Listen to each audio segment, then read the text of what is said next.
They said, "Someone like you doesn't belong here." And they were right. He didn't belong to silence, to shame, or to rooms built for just one color. He belonged to justice. And this time, he didn't come to ask for a seat. He came to change the table. The revolving door whispered open as morning sunlight spilled through the floor-to-ceiling glass facade of Stratford and Huxley Corporation, nestled in the heart of Midtown, Atlanta, Georgia. The golden rays stretched across the polished black marble floor, reflecting against gold-trimmed lines and deep granite columns like a cold, unspoken stage of power and privilege. Elias Ward, 42, stepped into the lobby with the quiet composure of a man well accustomed to spaces where every gaze speaks before any word is heard. He wore a perfectly tailored charcoal blue suit, a vintage Omega watch catching the light beneath his shirt cuff, and carried a dark leather briefcase in his left hand. Everything about him spoke of unmistakable professionalism, but he also had learned over years, that polished appearances did not always earn respect, especially when your skin speaks before you do. He paused at a crescent-shaped white stone reception desk, where a platinum blonde woman, Tiffany Griggs, typed furiously as if competing in a keystroke race. Elias gave a polite nod, his voice calm and refined. "Good morning. I have a 9 a.m. meeting on the 28th floor in the Orion suite." Tiffany didn't look up, didn't blink, didn't move. Only the sharp rhythm of her keyboard answered, as if he were nothing more than dust in her peripheral vision. Elias waited a few more seconds, then spoke again, slightly firmer this time. "Excuse me, I was invited by the Strategic Investment Division. I have confirmation in my email." Still no response. From the right, a uniformed security officer approached. Officer cold denim, broad-shouldered, buzz-cut, and with a flat voice of someone who'd stepped out of an interrogation room. "Deliveries go to the back. This entrance is for executive personnel only." Elias turned to him slowly, composed. "I'm not delivering anything. I'm here for a meeting. This area is restricted," Cole said, his hand brushing his radio. An unspoken threat. "You'll need to exit and use the service entrance." The way he said "you" was meant to erase Elias entirely. No shouting, no insults, just cold force and quiet dismissal. Elias didn't flinch. He didn't sigh. "My name is Elias Ward. I'm attending the meeting regarding the Vanguard Core acquisition. I have an official invitation from the investment board." No nod, no check of a list, no click of a calendar. Just the same wall of silence and suspicion, as if his last name couldn't possibly appear on any list that belonged on the upper floors. Then, like a thin blade slicing through the tension, 3 young men in light gray suits stepped out of the elevator. Trent Wallace, Kyle Benton, and Jason Thorpe. They chuckled at the sight of Elias, standing poised near the doors. "Yo, looks like someone took a wrong turn," Kyle said loudly. "Courier hit the wrong floor," Trent smirked. "Nice suit, though," Jason added with a mocking grin. "Wonder if it's rented or real." Elias didn't respond. He didn't need to. His gaze passed over each of them, calm, precise, as if weighing flawed financial reports in his head. But beneath that quiet stare was something they couldn't see. An earthquake was forming, silent, frigid, beneath the polished floors of a company that believed itself untouchable. The elevator arrived on the 28th floor. The doors opened without greeting, without a welcome. Elias Ward stepped into a corridor bathed in white light and polished walnut. The silence was architectural, cold, calculated, like rejection dressed up in minimalism. At the end of the hall was the Orion conference room, the very place he'd been invited, according to a formal letter from former CEO Frederick Langston. He adjusted his cuff, knocked lightly, and stepped inside. Seated around the long rectangular table were the top executives of Stratford and Huxley, the CFO, the head of strategy, senior legal counsel, the kind of people who believed the world revolved around their decisions. One of them turned first.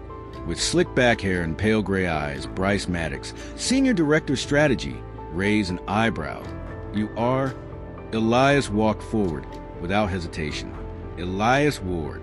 I was invited to this morning's meeting regarding the Vanguard Core acquisition." Bryce paused, then gave a soft chuckle, glancing at his colleagues like he'd just heard a punchline. "Invited? By who?" Elias calmly retrieved a printed letter from his briefcase, official letterhead, stamped and signed. He placed it squarely on the center of the table. From Frederick Langston, it's signed and sealed. Bryce picked it up, skimmed it with barely concealed disinterest. Oh, this? You do know Frederick retired 6 weeks ago, right? We've implemented a new vetting process for all stakeholders. And your name, well, it's not on today's list. Elias didn't blink. I'm here as a strategic advisor on this deal. My role was confirmed. Bryce let out a louder laugh. Strategic advisor? Wearing that suit? He scoffed. You think showing up with a briefcase and a straight face makes you part of the executive circle? A low ripple of laughter followed. Someone clicked their tongue and added, maybe he's a loss in turn. Another chimed in, or here to straighten the chairs before the meeting starts. Elias said nothing. He simply observed quietly, as if every insult spoken was being recorded, not to retaliate, but to remember, to prove. Bryce tore the invitation in half, right in front of everyone. The paper, bearing the former CEO's signature, drifted to the table like a silent conviction. Next time, Bryce said, smirking, make sure you have an actual business card before walking in here. Otherwise, use the guest entrance. Silence, tight as glass. Elias bent down, picked up the torn invitation, and folded it carefully, as if it were something valuable. Thank you, he said calmly, for showing me exactly what kind of culture this company protects. He turned and walked out. No apology, no bowed head. Behind him, Bryce shrugged, muttering with smug contempt. Guys like that don't last a week. They had no idea. They had just laughed at the very man who was about to rewrite the rules they thought they controlled. The conference room door clicked shut behind Elias Ward. Inside, the air still buzzed with smug satisfaction. Bryce Maddox leaned back in his chair, legs crossed, a victorious smirk returning to his face. Back to business. Now let's focus on the real players. But the laughter didn't last. The door swung open again. No knock, no warning. 2 people entered. The first, a white woman in her early 60s, elegant in a tailored ash gray suit, sharp-featured with a presence that introduced itself. The second, Elias. But not the Elias who had quietly knocked earlier. This Elias walked in like he'd always belonged at the head of the table. The room straightened in an instant. Bryce tilted his head, the color draining from his face. Chairwoman Ellis? He stammered, nearly choking on his words. Margaret Ellis, Chair of Global Investments at Braylock Capital, walked slowly to the front of the room. Her voice was smooth, cool, like a blade through water. Good morning, everyone. I hope my sudden visit hasn't disrupted anything too important. I'm here to deliver an announcement. She turned toward Elias, nodding to him, a gesture of formality and of respect. This is Elias Ward, whom some of you had the pleasure of greeting earlier this morning. I'm here to officially announce. He has been appointed the new Chief Executive Officer of Stratford & Huxley under direct directive from our parent company, Braylock Capital Holdings. The words fell like a weight across the boardroom table. A few froze in place, their posture rigid with disbelief. Eyes widened, mouths opened, but no one spoke, because what could they say? Bryce Maddox, Senior Director of Strategy, the man who had just mocked Elias minutes earlier, sat frozen. His face had gone pale, one hand gripping the edge of his chair, knuckles white. His eyes darted between Margaret and Elias like he was witnessing a hallucination. But Margaret continued, her voice steady, allowing no interruptions. At Braylock, we don't choose leaders based on appearance or on hallway alliances. We choose people who listen, act, and lead with substance. Elias is that leader. And starting today, every strategic decision, every restructuring plan, and every personnel move will pass through him. Elias stepped forward, no longer shadowed by doubt or derision. He scanned the room, this very room that had turned its back on him only minutes earlier, and said quietly, I didn't come here to prove my worth. I came to restore the values this company forgot. The room fell silent. At the far end of the table, Greg swallowed hard, staring at the surface in front of him as if hoping it would open and swallow him whole. The man they had dismissed now had the power to decide who would stay. And who would go? Elias stood tall at the head of the table. Behind him, the screen glowed, casting light like a curtain dividing what was from what could never be again. He opened his leather briefcase, pulling out a thick document stamped in red. Braylock Capital seal marked boldly at the top. He didn't need to raise his voice. But every word made the air feel thinner. 3 months ago, Stratford and Huxley was on the verge of collapse due to severe cash flow leaks and internal dysfunction. At that moment, Braylock injected a $10 million capital rescue and gave me full authority to conduct an internal audit ahead of restructuring. A click, the screen behind him came alive. Graphs, spreadsheets, personnel relationship maps. Then one chart slid into full view. Internal Toxicity Index, Q1 audit. Names appeared, each marked with color flags. At the very top, bright red, Bryce Maddox. Label, high risk, abuse of authority, manipulation, fear-driven culture. The room froze, the kind of silence that felt final. Bryce clenched the arm of his chair, scanning the faces around him. No one met his gaze. The smirks, the laughter, they had vanished like steam in winter. And then, a soft ding echoed from the room's internal messaging system. New email notification, sent simultaneously to every device in the room. Elias turned to Margaret and gave a slight nod. Margaret spoke, cut it to the quiet like a knife through silk. We've decided to publicly share an excerpt from the internal behavioral audit. She turned toward the screen, where now appears surveillance video clip, timestamped 3 weeks prior. In the video, Bryce was seated in the executive lounge. His voice played clearly, word for word. The sooner we keep those black guys out of the way, the fewer problems this company will have.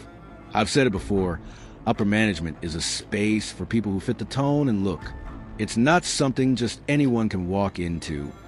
A sharp inhale echoed from someone in the room.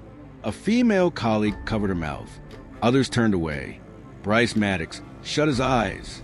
Lana, his assistant, looked down, mortified. Elias turned back to the table.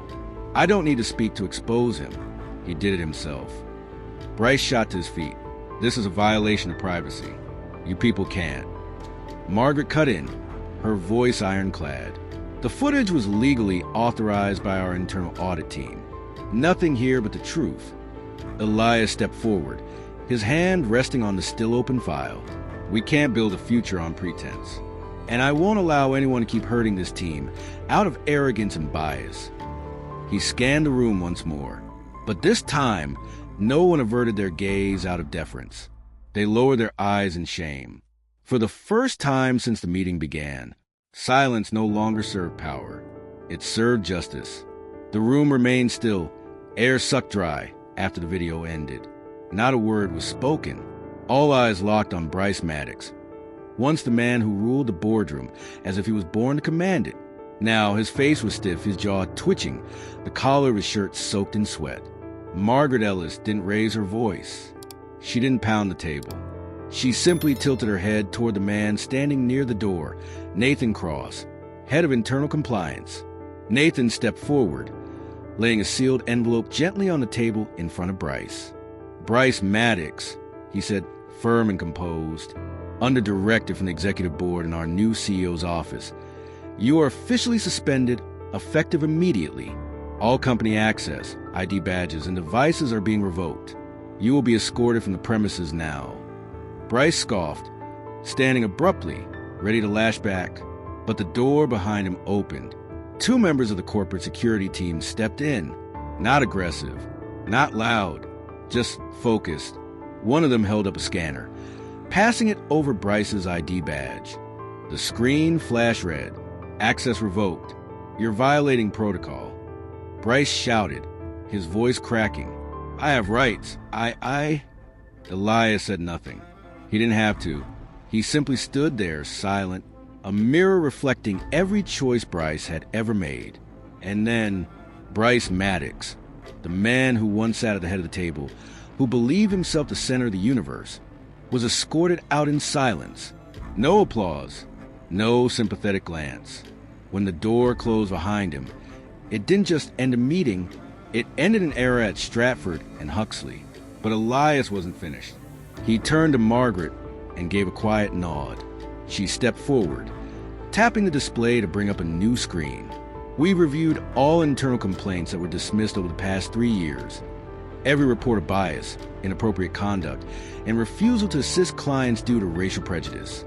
Each one has been corroborated through surveillance, emails, and employee feedback. She scanned the room, then stated clearly, 3 front desk attendants, 1 security officer, and 3 mid-level managers, including those who directly insulted Elias Ward this morning, will face disciplinary action. 2 of those terminations are effective immediately.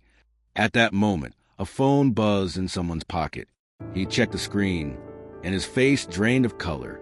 Another employee in the corner stood up quietly and walked out, as if he already knew what was coming. There were no tears, no arguments, because deep down they all knew they weren't being punished for a single mistake. They were being held accountable for a culture they had enabled for far too long. Elias glanced at his watch, then spoke clearly. The new performance evaluation begins next week. Those willing to evolve will have their chance. But anyone clinging to the privileges of the old system will be left behind.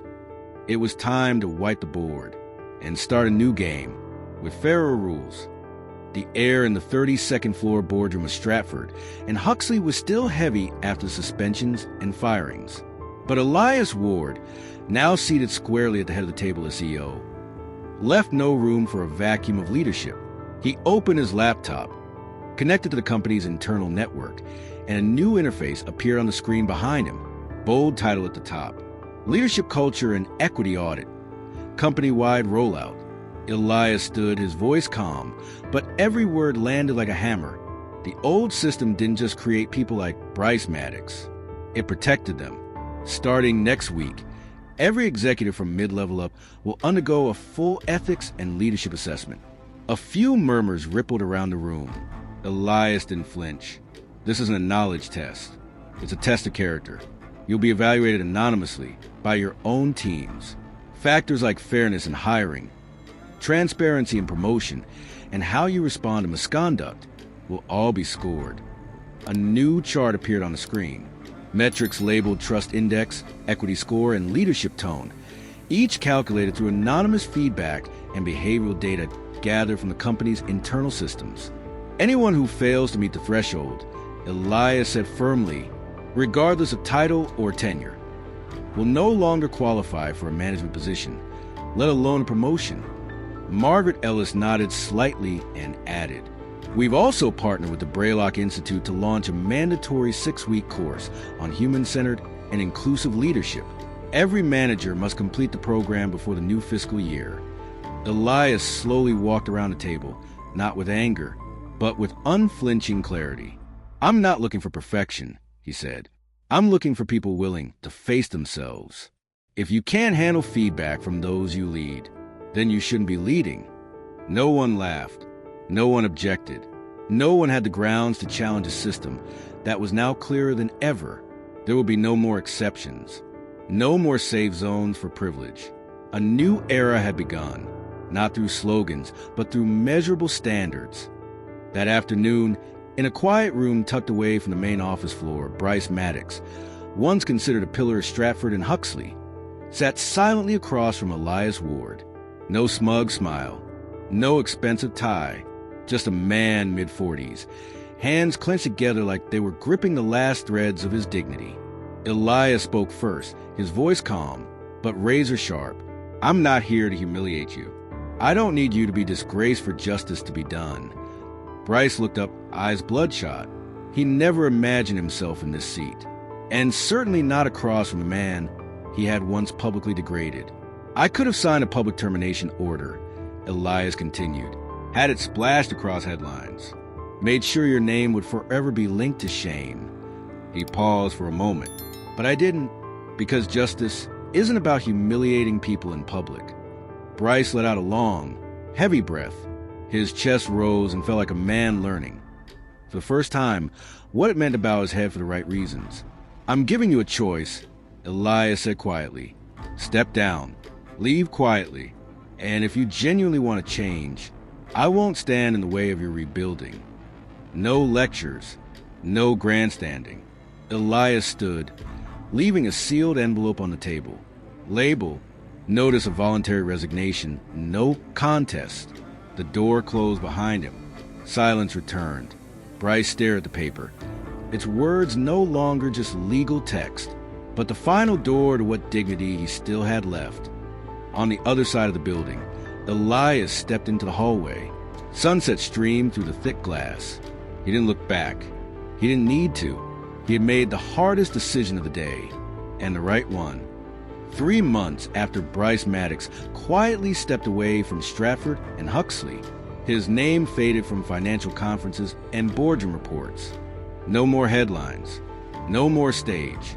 But one Saturday afternoon, in a community center on Atlanta's South Side, a shaky phone video quietly made its way through social media. In the frame, Bryce, wearing a simple button-down and slightly wrinkled khakis, stood in front of a whiteboard, facing a small group of teenagers, mostly black and Latinx. Their eyes were cautious, curious, but fixed on him, the man holding a marker, with slightly trembling hands. "I used to be the reason people like you got overlooked," Bryce said, his voice low and tight, like he was holding something from breaking open. "Because I didn't see you. I didn't believe in you. And worse, I thought I didn't have to." The room went still. Just a faint clatter of a ceiling fan filled the space. Bryce paused, then looked up at the young faces in front of him. "Now, I want to be the reason you get seen." From the back, a boy in a baseball cap asked quietly, "Why are you doing this?" "Now." Bryce swallowed. His eyes welled up. "Because a man forgave me and forced me to face myself. Elias didn't shame me. He let me feel the shame I had caused, on my own." From that moment on, Bryce began volunteering, teaching management skills, how to write startup proposals, even how to speak to investors. No stage, no spotlight, no tailored suits. Just a man learning how to make things right, not with polished speeches, but with quiet repetition. Day after day, on the top floor of Stratford and Huxley, Elias heard about the video from a colleague. He didn't repost it. He didn't comment. He simply smiled and went back to work. 3 quarters after Elias Ward officially became CO, a quiet but profound transformation spread throughout the building. From executive conference rooms to break rooms and loading docks, Stratford and Huxley was no longer the kind of place where employees had to know their place, where laughter in the hallway might carry an undertone of dismissal. Now, every person, from reception to facilities to executive assistants, knew that their voice was being heard. Elias didn't come to diversify the org chart. He came to restore dignity, the kind that gets worn down by empty metrics and unspoken bias. In internal meetings, he didn't start with numbers.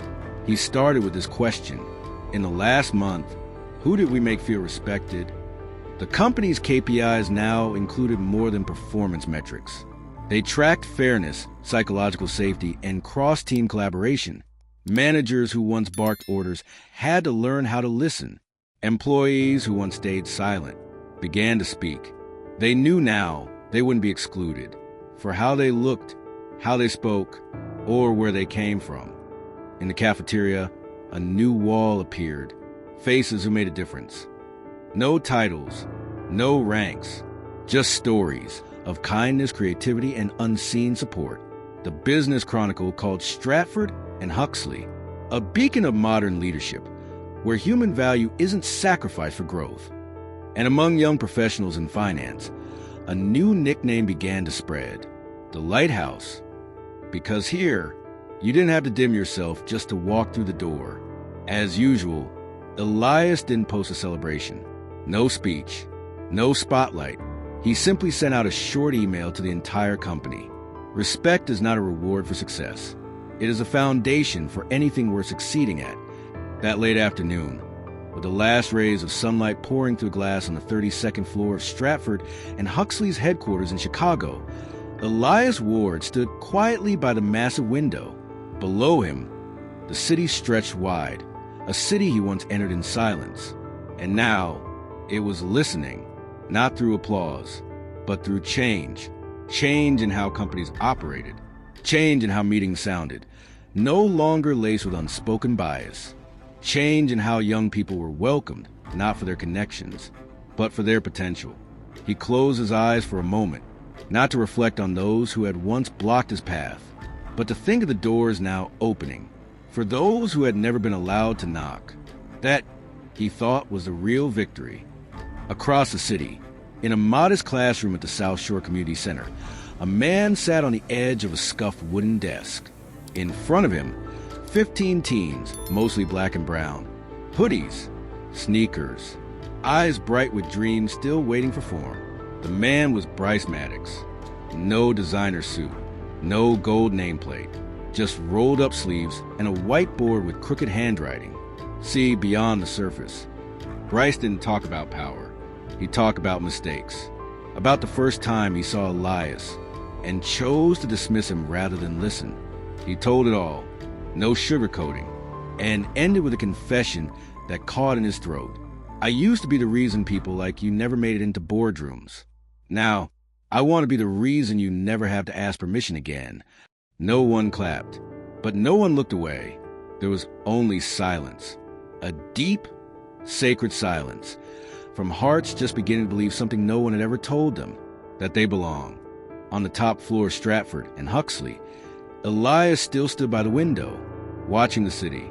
And somewhere across that same city, the very man who once tried to erase him was now helping rebuild a new generation, with hands that had finally learned humility